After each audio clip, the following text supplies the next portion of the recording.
শারদীয় দুর্গা পুজো উপলক্ষে লালগোলা উপজেলা বিএনপির তরফ থেকে আপনাদের সবাইকে স্বাগত এবং শুভেচ্ছা। আমরা লালগোলা উপজেলা বিএনপি মাননীয় মন্ত্রী নজর আবুদ্দিন আহমেদ বীর বিপ্লবের নির্দেশে আপনাদের কাছে এসেছি আপনাদের সকল প্রস্তাব নেওয়ার জন্য, শান্তিপূর্ণভাবে যেন আপনারা আপনাদের ছুটি পালন করতে পারেন। আপনারা যারা আমাদের এখানে আছেন হয়তো আপনারা মনে ভাবেন যে আমরা বল সংখ্যালঘু কম, কিন্তু না, আমরা আপনাদের পাশে থাকতে চাই।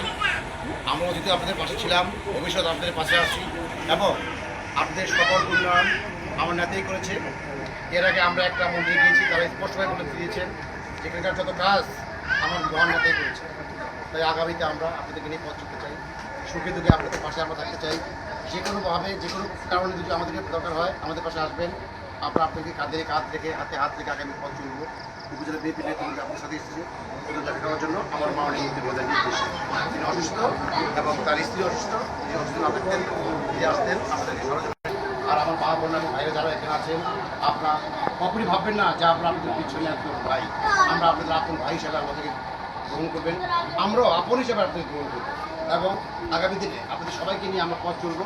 এটা আমাদের বিএনপির অঙ্গীকার। আর কিছু বলবো না, আমাদের আরও অনেক কিছু আসবে। আল্লাহ হাফেজ।